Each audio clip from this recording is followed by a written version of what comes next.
In this far-off, futuristic tale, surveillance and censorship has become so commonplace that people are willing to get brain implants for it. That'll never happen. Our story begins with a woman, Marie, plaguing a soon-to-be baby with the never-ending torment of consciousness. And there she is, but hold on a second. The doctors are crowding around the baby. Oh God, oh God. Turns out, everything is fine. This woman just has no chill. I feel bad for her kid. Fast forward a bit, and the mom is at a park with her now 3-year-old, Sarah. As Maria speaks to another mom, Sarah spots a little kitty. Psst, psst, psst, psst. Sorry, I can't help myself. Anyway, Sarah's mom calls out for her, but she doesn't respond. After a few moments, panic sets in, and it's not long before a neighborhood-wide search has taken place. Fortunately, this man spots Sarah. Apparently, she had chased the kitty all the way to the train tracks. And I would have done the same. Following this incident, Sarah's mom decides to take drastic measures, like implanting a chip in your child's brain level of drastic. Where'd you learn that? The Mark Zuckerberg Handbook for Raising Children? She pays a visit to Arkangel, an experimental new service offering this functionality. They plop Sarah down on a chair, throw up some awful cartoons, and somehow get a needle in her without any screams. That's it? Mm-hmm.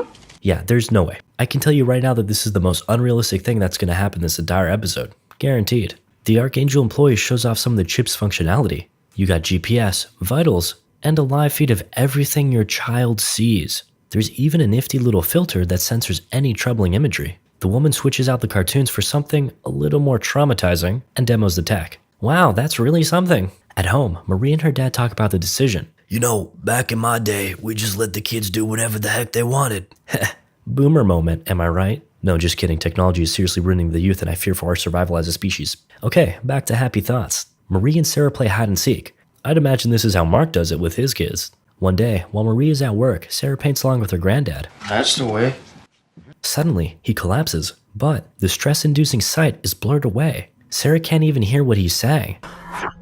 Fortunately, Marie receives an alert and spots that her dad is having a stroke. She rushes home and he lives to see another day. Then, we cut to Sarah on the swing set and fast forward a few years. Remember Grandpa? He tried the Mr. Beast Buried Alive challenge and absolutely smashed the record. Now smash that like button to pay respect. Just kidding. Damn, Sarah can't even watch her mother cry. One day at school, Sarah stumbles upon a boy, Trick, showing off a shocking video he found. What is it? Okay, great, here comes the walking snitch. One of the girls assures her she doesn't want to see what's on the video, but Sarah's curiosity remains. She chats with Trick, who vividly describes the brutal events of the video. Though, as she listens on, he becomes blurred and his voice is left muffled to her ears. At home, Sarah tries to draw saucy images, but they become blurred. Feeling frustrated, she sharpens her pencil and pricks her finger. That too is censored. Then, Marie receives an alert and rushes upstairs to check on her. Damn, okay. An enraged Sarah lashes out and her mother retaliates by taking her to a shrink. He shows Sarah some images depicting violence, but she doesn't understand what she's seeing. She thinks it's just people talking. Her mother questions if she's on the spectrum, but the doctor declines. No ma'am, we've actually gone ahead and tried to do the excited little hands test and she definitely don't got the yacht. The man instead posits that perhaps it's due to the experimental and now banned chip in her brain that's censoring everything she sees. Huh? You really think so? Marie comes around to that being the culprit, disables the filter, and stores the tablet away. Alright Sarah, today you're gonna be alone. No filters, and I won't be watching. Sarah's quite scared to know that her mother won't be there in case anything happens, but nonetheless, she embarks out into the real world, uncensored for the first time.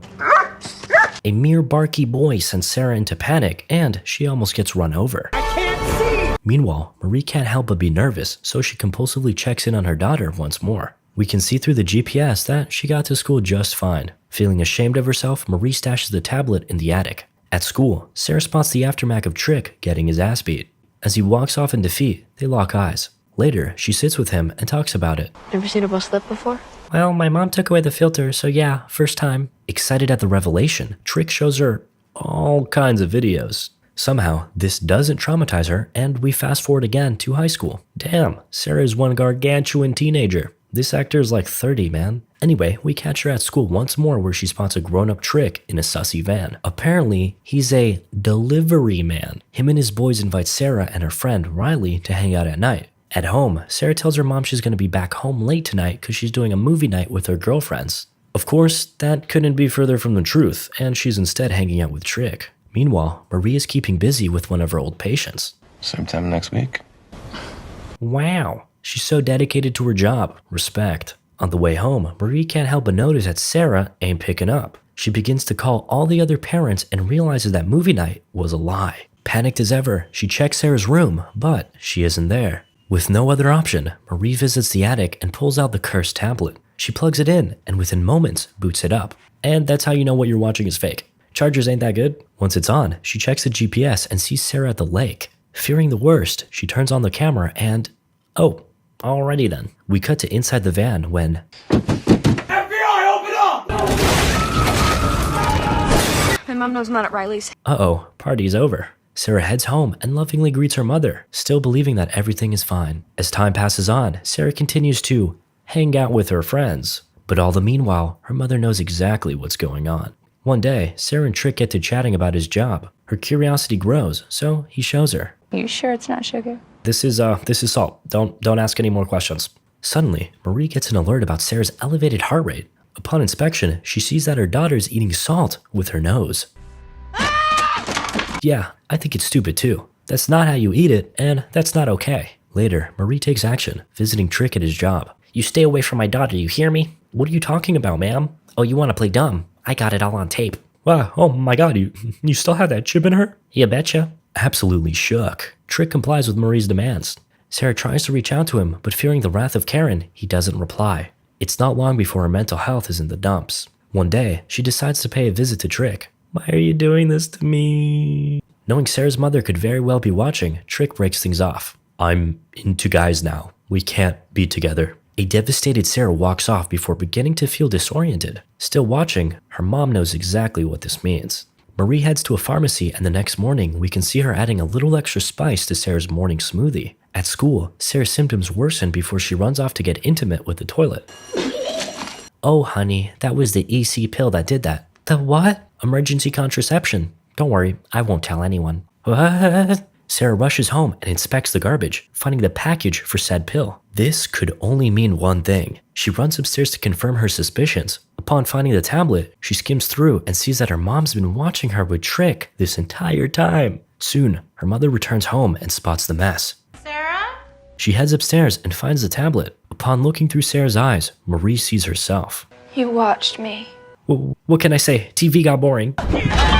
Fortunately for me, Sarah accidentally flips the filter back on, so this gruesome display is advertiser friendly. Poggers. Then, the filter comes off and Sarah inspects her handiwork.